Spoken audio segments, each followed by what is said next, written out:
Desde pequeños les enseñaron que debían creer en Dios, y probablemente aceptaron esto sin cuestionarlo, pues como buenos seguidores, sabían que la fe era el elemento central de la comunión espiritual. Se les dijo que creer traería beneficios, riquezas y una felicidad plena y duradera. Y al fin y al cabo, ¿no es la felicidad el bien más preciado para la mayoría de las personas?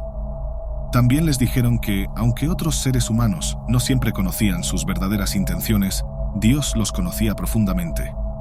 Sabía la verdad detrás de cada palabra, cada acción y cada deseo. Con esto en mente, aprendieron desde pequeños que sería inútil intentar engañar a Dios. Él sabría exactamente lo que realmente querían en el mundo. Ante esta idea, tomaron precauciones para no desear el pecado, esforzándose por seguir fielmente los 10 mandamientos.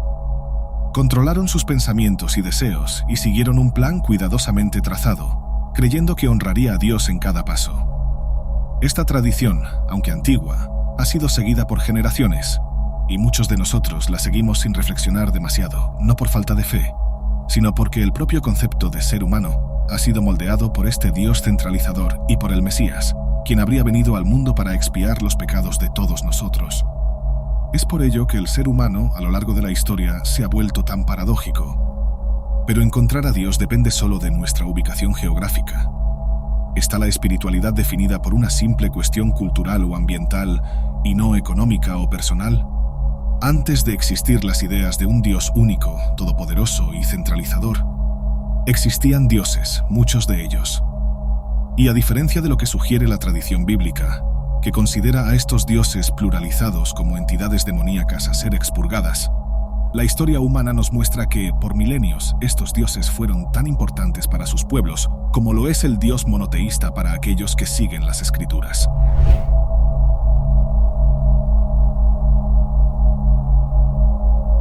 Saludos a todos. Si estás interesado en religión, alquimia, cábala, filosofía o la historia del ocultismo, asegúrate de suscribirte aquí en Camino Etéreo. Cada suscripción es un gran apoyo para los videos que realizo en mi canal. Últimamente me he dedicado a estudiar y documentar el origen de estos dioses en una serie de investigaciones. Parte de este material se convertirá en textos y videos, y estos demuestran que, a lo largo de los siglos, la humanidad ha producido un volumen inmenso de historias y evidencias sobre estos seres.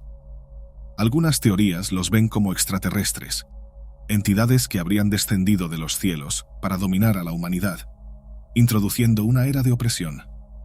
Decepcionados con la respuesta humana, habrían regresado al lugar de donde vinieron, dejando atrás un rastro de caos y una mezcla cultural que forma nuestras raíces. Otras personas prefieren un enfoque menos literal y especulan que estos dioses eran, en realidad, habitantes de una era muy anterior a la humanidad, quizás incluso predecesores de aquello en lo que nos convertiríamos. Según esta teoría, estos dioses habrían hecho de la humanidad una especie de cobaya para sus experimentos y designios. La larga ausencia de ellos sería una prueba, una fase de transición para convertirnos en algo que aún no comprendemos del todo. Durante siglos aprendimos a ver a la humanidad como una experiencia de búsqueda y misterio, a veces opacada por respuestas simplistas a cuestiones profundas. Esto no debe hacernos juzgar a los antiguos de manera crítica, sino con respeto. Sabemos que culturas antiguas atribuían dones divinos a fenómenos naturales no por superstición, sino porque miraban al mundo con reverencia, percibiendo la vastedad y el orden que aún escapan a nuestra comprensión.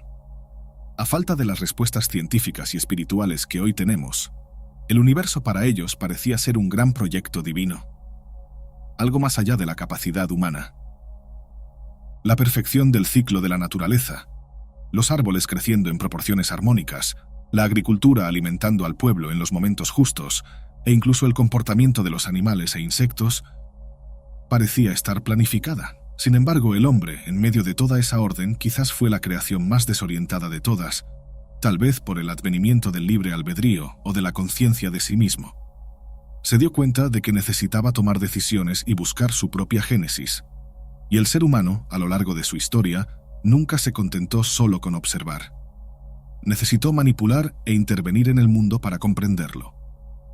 A lo largo de generaciones, la humanidad se ha convertido en un misterio dentro de otro misterio. Un enigma que se añadió a otros nuevos enigmas y que se desplegó en culturas, tradiciones y religiones. Cuando emergió la ciencia, investigadores e historiadores se dedicaron a comprender el pasado, analizando cada fragmento dejado atrás.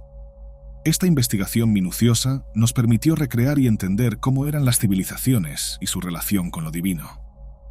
Así, logramos no solo describir la vestimenta, los hábitos y la cultura de cada época, sino también la evolución de la propia fe humana. La Biblia, por ejemplo, comenzó a ser vista bajo una nueva óptica, buscando unir ciencia y fe. Y esta narrativa, que describe siglos de historia, ahora estaba bajo análisis detallado, en un intento por atraer a un público más escéptico, personas que necesitaban una prueba concreta para confiar en lo que estaba escrito. Al fin y al cabo, los siglos que nos separan de los relatos bíblicos son muchos, y hoy no hay ningún testigo ocular de esos eventos vivo.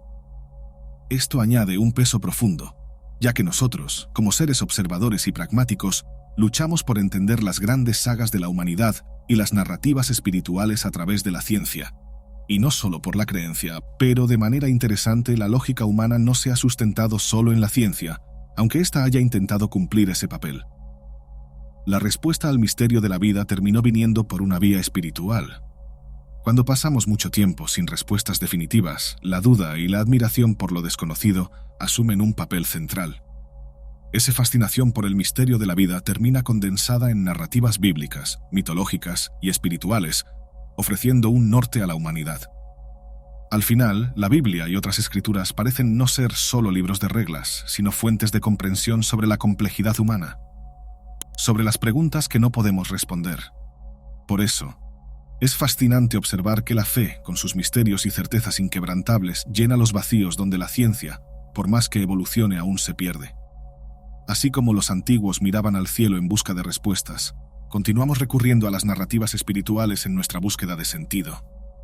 Muchas figuras en la Biblia, en sus trayectorias de fe, inicialmente no creyeron en Dios o dudaron de su presencia en sus vidas. Hay muchas evidencias de que hombres que cuestionaron las promesas divinas no fueron rechazados. Al contrario, fueron abrazados por Dios, incluso cuando, ante sus señales, sospechaban que sus visiones podían ser producto de mentes perturbadas.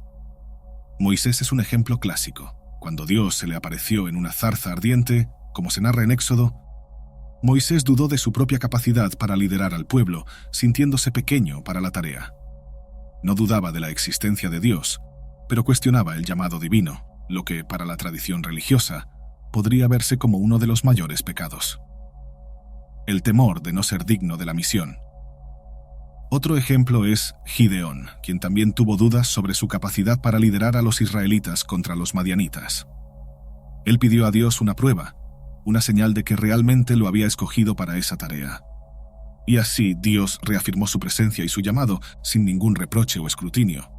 Simplemente reconocía que dudar era parte de la esencia humana. Estos hombres temían que los desafíos propuestos por Dios fueran mayores que sus propias limitaciones. Cuando Dios llamó a Jeremías para ser profeta, este era aún muy joven y se cuestionó, alegando que no estaba preparado para tal responsabilidad. Y tenemos a Tomás, quien, incluso después de que Jesús resucitó y se le apareció, quiso tocar sus heridas para confirmar lo que sus ojos veían. Él, como muchos otros, estaba movido por una duda genuina, una vacilación que surge de la propia humanidad. Lo mismo ocurre con Abraham y Sara, quienes rieron al escuchar la promesa de Dios de que tendrían un hijo, incluso en su vejez. Este pasaje en el Génesis revela cuánto la esencia de la fe no está en una mera aceptación ciega, sino en la perseverancia y el aprendizaje de los caminos de Dios. La Biblia reconoce que creer no es un camino inmediato y fácil, y que la fe auténtica, lejos de ser instantánea, permite las dudas. Ahora, quizás te estés preguntando por qué menciono tanto las dudas y la fe, y cuál es la relación de esto con las preguntas que tenemos sobre la existencia de otras vidas, de otros mundos y de dioses antiguos. Es simple. Las dudas que tenemos sobre estos temas revelan cuánto la humanidad aún se debate entre lo que puede probarse y lo que es una posibilidad lejana. La ciencia sugiere que la existencia de vida en otras galaxias es probable, pero como aún no puede probarlo, queda como algo fuera del dominio de la realidad. ¿Significa esto que todo lo que involucra esas posibilidades extraterrestres, encuentros y avistamientos por el mundo puede tratarse solo como ficción? ¿Y qué decir de las teorías que hablan de un panteón de dioses que descendieron de los cielos para moldear a la humanidad? ¿Son meras creaciones ficticias para atraer lectores, como literatura infantil y juvenil? Para entender mejor, necesitamos hablar sobre el concepto de divinidad y su evolución a lo largo de la historia. Antiguamente, los dioses no eran entidades simplistas, sino figuras complejas y reconocidas, sin las condenas morales y equivocadas que sufren hoy en día. No existía la presión de elegir una única deidad, ya que cada dios desempeñaba un papel específico, contribuyendo en diferentes áreas de la sociedad. Una persona podía venerar a varios dioses, y era solo una cuestión de encontrar a aquel que respondiera a la necesidad del momento. Ya hablamos de cómo, en Canaán, las tradiciones politeístas se perpetuaron, creando identidades culturales que convergían y, en algunos momentos, integraban las tradiciones de diferentes pueblos. Sin embargo, con el tiempo, emergió la necesidad de un Dios supremo, de una autoridad totalizadora. Las tradiciones de Canaán terminaron influyendo en el monoteísmo, pero incluso junto a las naciones monoteístas, existía una multiplicidad de cultos. En contraste con el Dios único, estas culturas reverenciaban a dioses como Moloch y Baal, figuras poderosas, con mitologías complejas y devotos dedicados.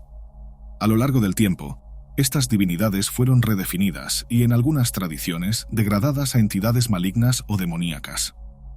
La Biblia hebrea también menciona a un Dios supremo, conocido como El, que es descrito como una figura paternal y centralizadora. En ciertos relatos, El, el dios cananeo, aparece como una divinidad suprema que reinaba sobre otros dioses. De hecho, muchos estudiosos sugieren que el Dios que conocemos como Jehová o Yahvé podría haber sido una adaptación de él. Esta divinidad era tan importante para la cultura hebrea que, en ciertos aspectos, puede compararse con Zeus de los griegos. Ambos vivían en montes sagrados, Zeus en el Olimpo y él en el monte Seifón. En la Biblia, el concepto de Dios trasciende un nombre específico, representando la totalidad de la fe y la adoración de la humanidad. Para muchos, la identidad exacta de Dios no era lo que importaba. Él era visto como una entidad abarcadora, capaz de ser asimilada por diferentes culturas. Así, la fe se fue expandiendo, permitiendo que nuevos adeptos se acercaran a las narrativas divinas, que inicialmente estaban restringidas a un solo pueblo. El desarrollo de la religión monoteísta y el surgimiento de la figura de un único Dios, por lo tanto, son el resultado de un proceso complejo que involucró tanto una fusión cultural como una necesidad de centralización de la fe. Con el tiempo, el politeísmo fue reemplazado por una visión unificada que encajaba en la nueva realidad de un Dios supremo. La noción de divinidades que representaban diferentes aspectos de la vida humana fue adaptada, pero no desapareció por completo. Muchos dioses antiguos fueron incorporados como ángeles o demonios en las narrativas monoteístas, preservando de alguna manera sus roles anteriores. Así, la humanidad siempre ha tenido una necesidad de entender e interactuar con lo sagrado, ya sea a través de un panteón de dioses o de un único dios. Sin embargo, el surgimiento del monoteísmo no eliminó la curiosidad humana por lo divino en sus diversas formas. Al contrario, esa curiosidad evolucionó. Muchos comenzaron a cuestionarse sobre los orígenes de esas creencias, sobre la posibilidad de que los dioses antiguos fueran, en realidad, entidades superiores que descendieron de los cielos, lo que algunas teorías modernas llaman antiguos astronautas. De ahí surgen más dudas. ¿Será que esos dioses antiguos eran solo manifestaciones de una imaginación humana o podrían haber sido seres con poder real, tal vez incluso figuras de otras dimensiones o mundos que moldearon nuestra cultura? La ciencia, aunque siempre en búsqueda de respuestas, no ha logrado eliminar esas dudas, y la propia religión, aunque predique la existencia de un Dios único, contiene elementos de las antiguas tradiciones que homenajeaban a múltiples dioses. Por más que intentemos avanzar en el conocimiento, la fe y la duda caminan lado a lado, tanto en cuestiones de espiritualidad como en posibilidades extraterrestres. Aunque la Biblia se haya consolidado como un relato central para muchas personas, refleja un intento de organizar la fe en un sistema único, pero sin borrar completamente la historia de los dioses que vinieron antes. Incluso Jesús, al referirse a Dios, utilizaba términos que se adaptaban al entendimiento de la gente, y las diferentes traducciones permitieron que la fe se expandiera. Al final, ya sea con la fe monoteísta o con las dudas sobre otras civilizaciones y vidas más allá de la nuestra, la búsqueda humana permanece siendo la misma: encontrar sentido en la existencia. ¿Acaso no es el deseo de entender lo que nos mueve a cada uno de nosotros? Y al igual que las figuras bíblicas enfrentaron sus propias dudas a lo largo de sus jornadas, también nos encontramos con cuestiones que quizás nunca sean completamente resueltas, pero que siguen inspirando nuestra búsqueda de respuestas. Jesucristo, a lo largo de su vida y en su ministerio, se refería a Dios de distintas maneras, como Señor o Padre, construyendo una relación que muchos estudiosos interpretan como un intento de adoctrinar con profunda flexibilidad. Esto difiere de la figura de Dios en el Antiguo Testamento, que es retratada de una manera más rígida y severa. La figura que Jesús presenta, por otro lado, es benevolente y asume un papel más paternal, más accesible, moldeando el entendimiento que muchos tendrían sobre Dios en épocas posteriores. Muchos creen que este enfoque estableció un camino que haría del Evangelio una doctrina inclusiva, un conocimiento profundamente espiritual y central para el cristianismo, pero que no impone barreras dogmáticas inflexibles. Sin embargo, es sorprendente reflexionar sobre cuánto estamos atados a la etimología y a conceptos desarrollados hace miles de años. Hoy, el lenguaje ha evolucionado hasta el punto de que podemos hacer traducciones instantáneas incluso de los idiomas más complejos. Pero en el pasado, el trabajo de un escriba tomaba años en completarse y un traductor aún más tiempo para convertir el texto a otro idioma. A esto se suma la corrosión de los materiales originales y el control de los contenidos por oligarquías políticas que moldeaban el pensamiento de la época. Estos factores hacen improbable que encontremos respuestas definitivas sobre la presencia de múltiples dioses solo a partir del análisis de cómo las personas se referían a Dios en la Biblia. La Biblia, como sabemos, no solo narra la historia de un pueblo, sino la trayectoria de varias congregaciones a lo largo de los siglos. Es difícil suponer que la figura mencionada en cada pasaje fuera la misma a la que asociamos hoy. La Biblia ofrece un sustrato cultural, una especie de cosmología organizada, sustentada por la idea de un Dios omnipresente y omnisciente. Ese Dios ofrece al hombre la oportunidad de vivir de acuerdo con sus propias decisiones, incluso cuando el mundo está lleno de limitaciones sociales. La narrativa bíblica, por lo tanto, deja implícito que el hombre no está solo. Hay una promesa de salvación, aunque ésta pueda parecer distante o imposible. La diferencia entre una narrativa bíblica y una obra de ficción, para muchos, reside en el rigor y la persistencia de las evidencias que han resistido el paso del tiempo. No es por los autores antiguos, sino por los estudiosos y científicos que, siglos después, encontraron indicios que corroboran esos relatos. Aunque algunas historias bíblicas no pueden explicarse completamente, arqueólogos e investigadores han descubierto fragmentos y ruinas que ayudan a entender las culturas antiguas y ofrecen claves para la construcción de la sociedad. Ejemplos como este son comunes, pero un caso específico causó gran impacto en el ámbito académico y religioso. En una conferencia realizada en Texas, un grupo de arqueólogos vinculados a investigaciones bíblicas presentó un hallazgo relevante. Este equipo, compuesto por investigadores con un profundo interés en los elementos bíblicos, llamó la atención tanto de los escépticos como de los cristianos. Para los escépticos, había la expectativa de que estos descubrimientos pudieran desmentir la existencia de Dios. Para los cristianos, sería la confirmación de que la fe, de hecho, podría ser sustentada por evidencias concretas.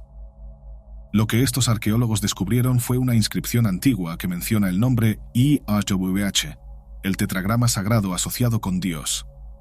El hallazgo tuvo lugar en diciembre de 2019 en el monte Ebal, cerca de la ciudad de Nablus, una región con un largo historial de investigaciones, ya que durante décadas los arqueólogos han estudiado los sedimentos allí.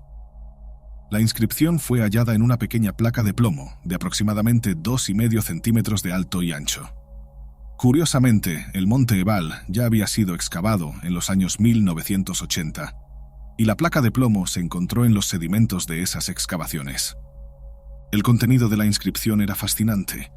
Además de mencionar el nombre de Dios, había una repetición de la palabra maldito, junto a la frase morirás maldito, seguida de la inscripción ciertamente morirás maldito por YHWH. Lo más impresionante es que este hallazgo remite directamente a un relato bíblico, presente en el libro de Deuteronomio y repetido en Josué.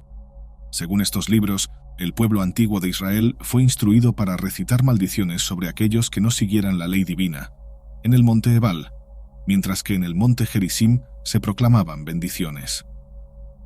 Este hallazgo, además de contener el nombre sagrado YHWH, ofreció una conexión arqueológica con los textos bíblicos que describen la geografía y la práctica religiosa de los antiguos israelitas.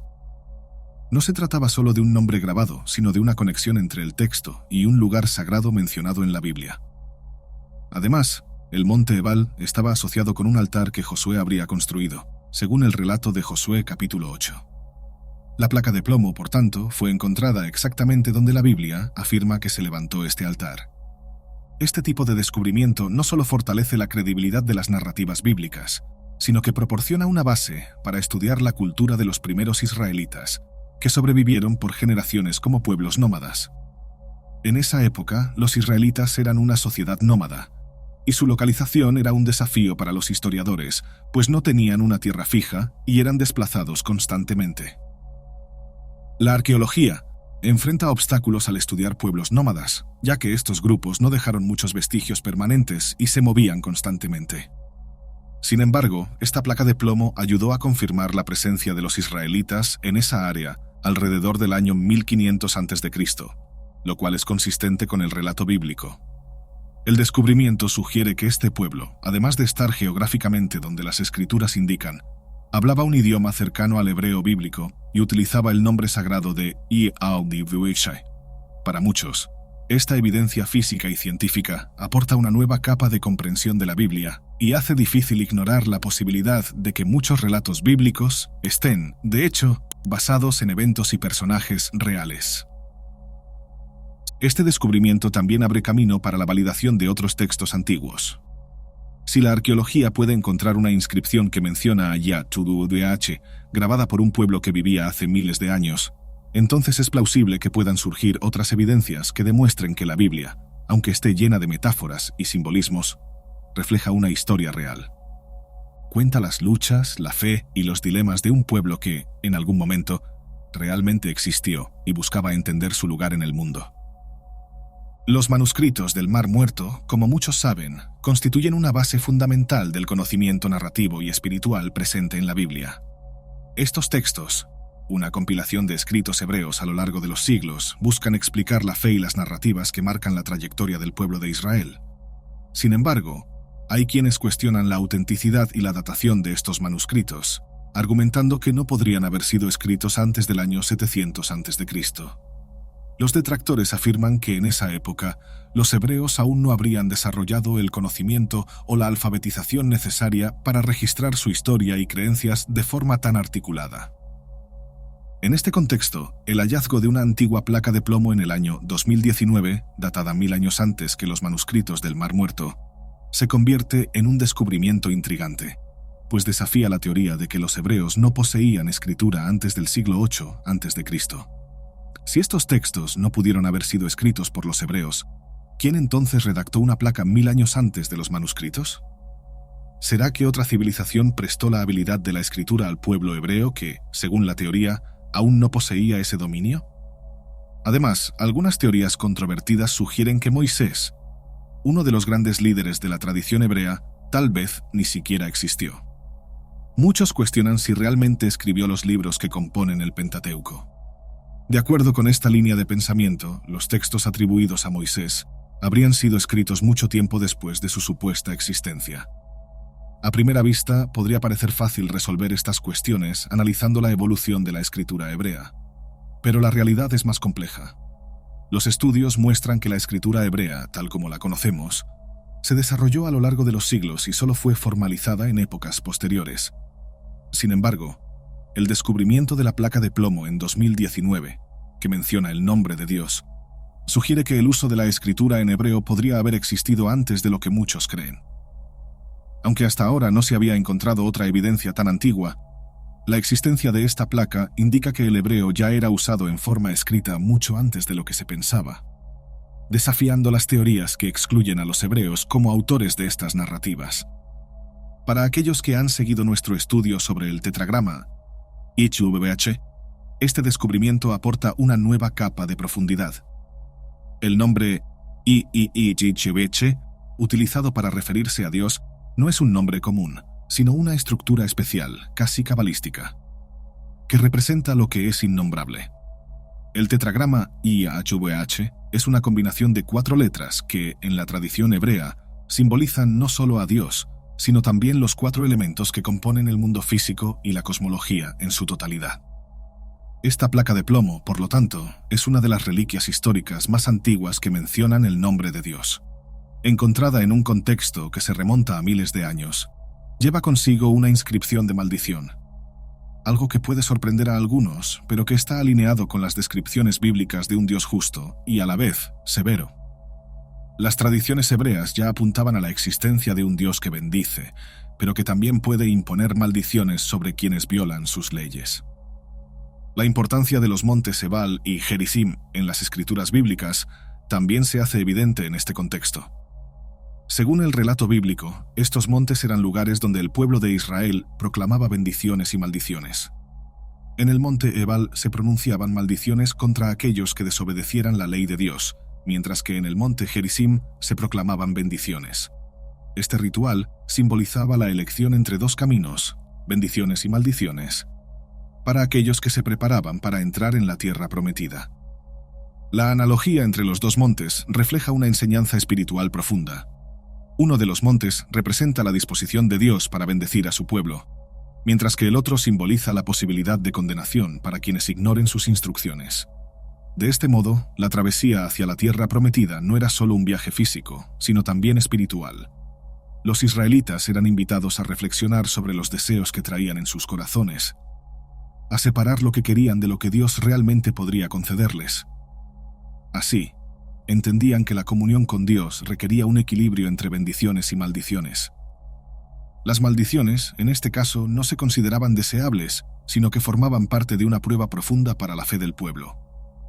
Existía la expectativa de que pidieran más bendiciones, buscando la protección y provisión de Dios, y recibieran menos maldiciones que representaban las consecuencias de una vida desobediente. Las maldiciones mencionadas en la Biblia eran, en esencia, un recordatorio de que Dios tenía leyes estrictas y que el desvío de estas normas traería consecuencias. Servían como una advertencia. Al entrar en la tierra prometida, debían tener en mente las directrices divinas, y cada violación sería un alejamiento de ese compromiso sagrado. Esta placa de plomo, con la inscripción del nombre de Dios y las palabras de maldición, confirma el rigor de las prácticas religiosas de la época. Para muchos, es una evidencia histórica de que el pueblo hebreo, de hecho, poseía una estructura de creencias y una lengua escrita capaz de registrar esas prácticas. Este hallazgo sugiere que, contrario a lo que los detractores afirman, los hebreos ya tenían una tradición escrita sofisticada mucho antes de lo que se pensaba, reforzando la veracidad de los textos bíblicos. Además de fortalecer la credibilidad de las narrativas sagradas, esta evidencia también aporta credibilidad sobre la vida espiritual y las prácticas religiosas de los primeros israelitas. La inscripción de IHHVH y las maldiciones reflejan la seriedad con la que encaraban su relación con lo sagrado, viendo en Dios una fuerza protectora, pero también un juez implacable que exigía obediencia. La escritura de la placa de plomo es, por lo tanto, una conexión con las tradiciones que hasta hoy alimentan las creencias y prácticas judeocristianas. Al final, descubrimientos como este nos recuerdan que, por más distante que esté el pasado, aún guarda lecciones e historias que pueden iluminar nuestra comprensión de la fe. La placa de plomo encontrada en el monte Ebal representa una parte de esa búsqueda continua por entendimiento. Es un testimonio físico de que el Dios mencionado en la Biblia, con sus promesas y advertencias, era real para el pueblo que lo reverenciaba.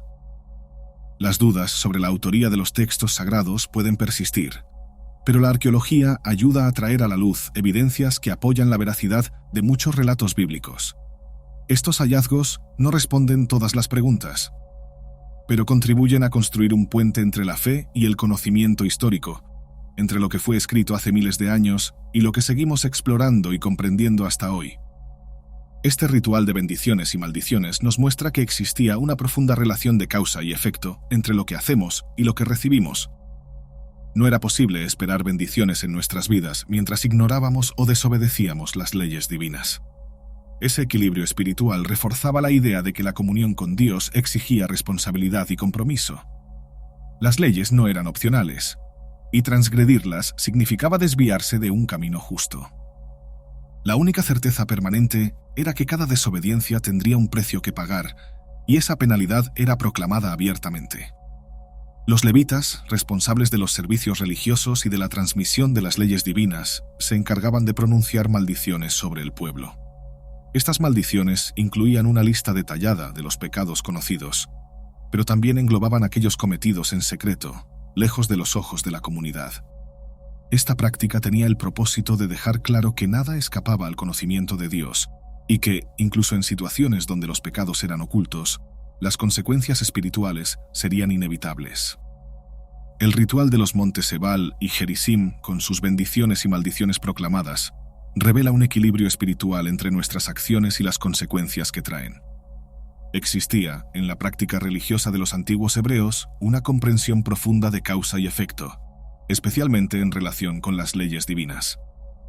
Estas leyes no eran simples sugerencias, sino directrices espirituales que moldeaban la vida cotidiana y la relación con lo sagrado. Esperar bendiciones mientras se desobedecían las leyes era una contradicción.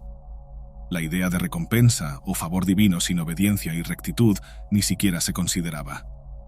Este equilibrio era esencial para la fe hebrea y para la organización de su sociedad. La relación de comunión con Dios suponía responsabilidad, y la obediencia a sus leyes era vista como el camino de la justicia. Las consecuencias de ignorar o desobedecer estas leyes eran advertidas como inevitables, y el precio de tales transgresiones podía ser alto. Las maldiciones, entonces, no eran simplemente castigos aleatorios, sino advertencias claras de lo que sucedería si el pueblo se apartaba de su compromiso. La única certeza inquebrantable era que los desvíos serían acompañados de consecuencias, y estas penalidades eran proclamadas por los levitas.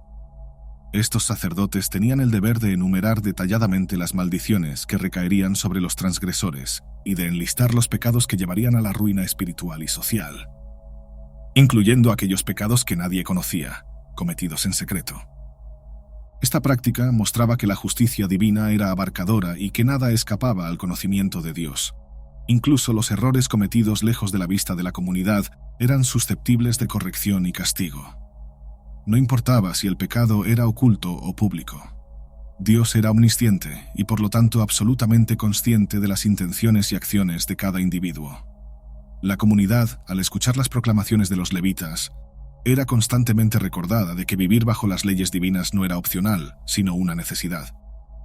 Este entendimiento incentivaba la introspección y llevaba a los hebreos a reflexionar sobre sus propias actitudes y motivaciones, buscando estar en sintonía con lo que Dios esperaba de ellos. El monte Ebal entonces no representaba solo el castigo por desobediencia, sino que también servía como un recordatorio de la justicia divina.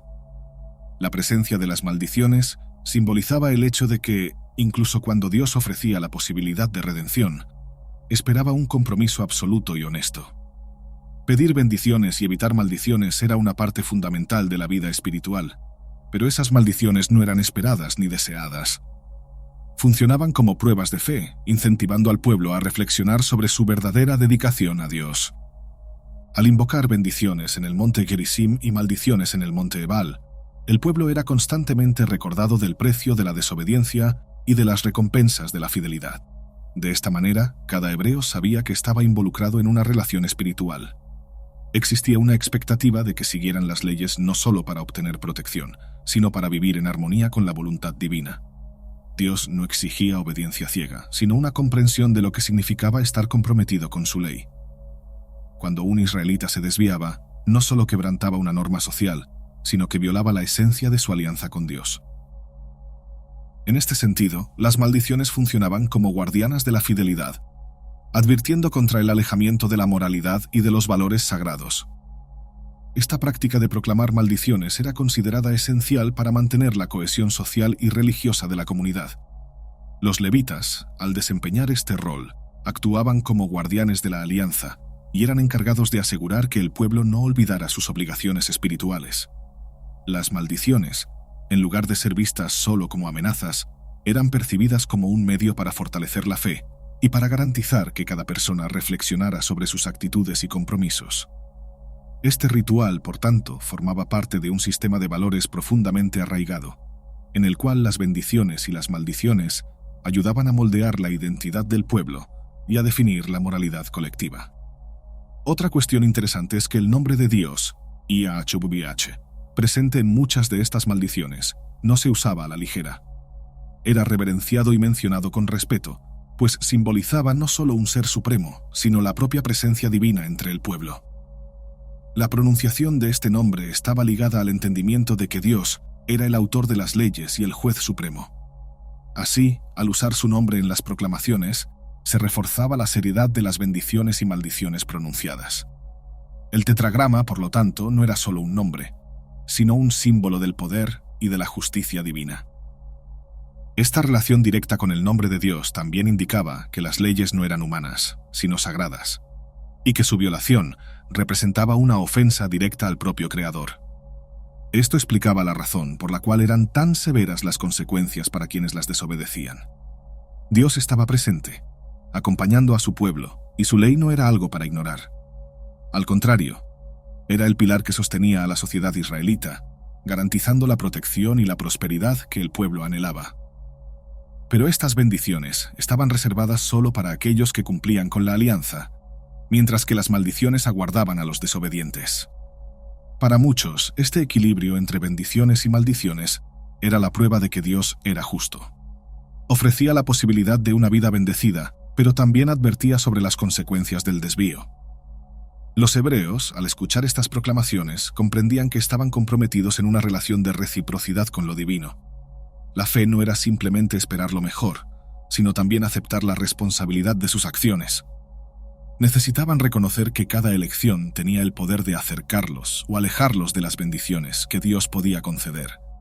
Es interesante notar cómo estos conceptos de bendición y maldición siguen siendo aplicables hoy en día. En varias tradiciones espirituales y religiosas, existe la idea de que las acciones de una persona crean una energía que regresa a ella de alguna manera. Este es el principio de causa y efecto, que trasciende el antiguo judaísmo y encuentra resonancia en diversas creencias alrededor del mundo. En aquel tiempo, se entendía que la obediencia a Dios resultaba en prosperidad, mientras que la desobediencia llevaba a la ruina. Todo esto nos lleva a los Anunnaki, un término que va más allá de la simple etimología, originándose en la lengua sumeria. Son descritos como seres celestiales, y la traducción de Anunnaki significa aquellos que descendieron del cielo. Según la mitología, los Anunnaki habrían venido de un plano superior, de un mundo diferente, o para algunos, de un planeta lejano. Este concepto de un origen celestial ha alimentado la imaginación de muchos, y los Anunnaki son frecuentemente representados como entidades que trascienden el mundo material, presentes como guías y, al mismo tiempo, figuras temibles. Para ciertos estudiosos, aunque algunos los consideran pseudocientíficos, los Anunnaki ocupan un lugar destacado en la cultura sumeria, apareciendo mucho antes de las narrativas clásicas y siendo luego incorporados por otras culturas, como la acadia y la babilónica. Este impacto cultural perduró a lo largo de los siglos, y la influencia de los Anunnaki puede verse no solo en las religiones, sino también en la construcción de una visión del mundo en la que los dioses interactúan directamente con los hombres. Se dice que los Anunnaki eran descendientes de Anu, el dios sumerio de los cielos, y de su consorte Ki, la diosa de la tierra. A diferencia del panteón sumerio tradicional, no se les consideraba meros dioses locales, sino seres celestiales que establecieron una conexión mucho más profunda y antigua con la humanidad.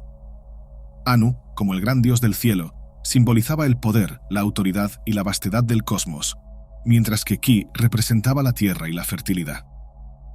Esta unión entre cielo y tierra es un símbolo poderoso en la mitología sumeria, y los Anunnaki serían, entonces, intermediarios entre lo humano y lo divino, uniendo lo terrenal con lo celestial. La fe, como se entiende, está profundamente influenciada por el entorno en el que surge.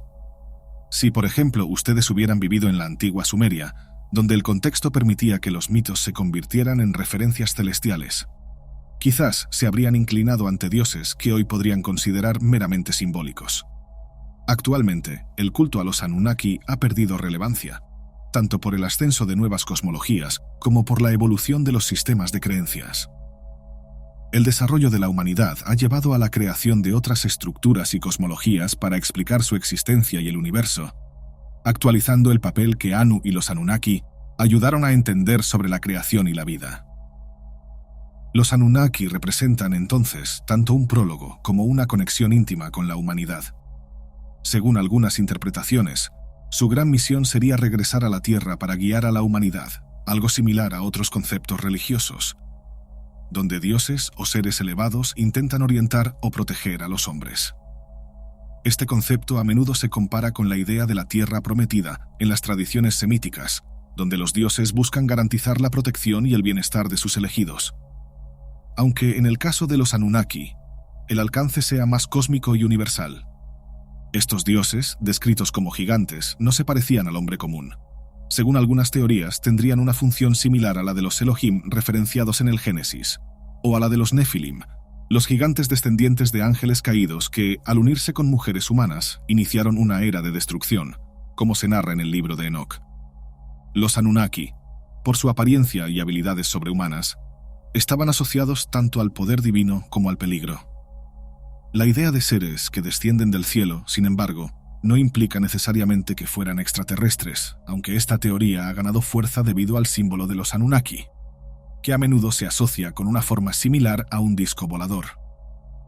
Algunas teorías modernas sugieren que estos vendrían del planeta Nibiru, y el símbolo circular asociado a ellos representaría tanto su tierra natal como un proceso de migración estelar. Considerando los relatos sobre sus poderes sobrenaturales, el símbolo también podría interpretarse como una metáfora de su capacidad para volar o moverse entre dimensiones. Este imaginario creó una base para interpretaciones posteriores, que vislumbran a los Anunnaki como una civilización extraterrestre avanzada, con conocimientos y tecnología más allá de la comprensión humana. Gran parte de lo que se sabe sobre estos dioses gigantescos proviene, en gran medida, de teorías de estudiosos modernos, especialmente a partir del libro El duodécimo planeta, de Zecharia Sitchin. En este libro, Sitchin propone que los Anunnaki no solo existieron, sino que podrían representar una civilización extraterrestre que visitó la Tierra en tiempos antiguos. Sitchin sugiere que estos visitantes no llegaron con el propósito de establecer una sociedad armoniosa, sino para explotar recursos naturales que fueran útiles para su propia cultura. Estas ideas resuenan con muchos elementos de la ciencia ficción moderna, donde extraterrestres llegan a la Tierra en busca de recursos esenciales para su supervivencia. En el caso de los Anunnaki, estos recursos podrían variar desde metales preciosos hasta sustancias que alimentaran su tecnología o cultura. Dotados de un dominio tecnológico que supera el entendimiento humano, los Anunnaki identificaron la Tierra como un lugar propicio no solo para la extracción de recursos, sino también para la creación de una sociedad avanzada que, eventualmente, daría origen a la civilización sumeria. A diferencia de los relatos bíblicos, donde la sociedad se divide entre el pueblo de Dios y los gentiles, la civilización sumeria tuvo un impacto más amplio y duradero en la formación de otras culturas. Se cree que los sumerios, impulsados por el legado de los Anunnaki, introdujeron conocimientos que influenciaron el desarrollo de diversas sociedades, incluyendo las civilizaciones greco-romanas. Como sabemos, estas sociedades influyeron profundamente en el mundo, ya sea a través del desarrollo de la racionalidad y el estudio sistemático de la mente humana, o del control y estructuración de la espiritualidad. La ciencia y el conocimiento racional tomaron forma en las sociedades greco-romanas, y esto se debe, en parte, al legado intelectual que los sumerios establecieron. El rigor científico que eventualmente floreció en áreas como la medicina, la arquitectura, la astronomía y la matemática, encuentra sus raíces en el conocimiento sumerio. Según algunas teorías, los sumerios, bajo la influencia de los Anunnaki, fueron pioneros en estas áreas, pavimentando el camino para las grandes civilizaciones de la antigüedad que, de hecho, moldearon el mundo moderno. Con el tiempo, los Anunnaki no abandonaron completamente a la humanidad. En cambio, dejaron un gran legado que permitió a los sumerios desarrollar la escritura cuneiforme, un sistema de comunicación sofisticado que impulsó el desarrollo de las sociedades humanas de manera expansiva. Este legado influyó no solo en la civilización mesopotámica que se formaría más tarde, sino que también sentó las bases de un sistema cultural complejo e interconectado.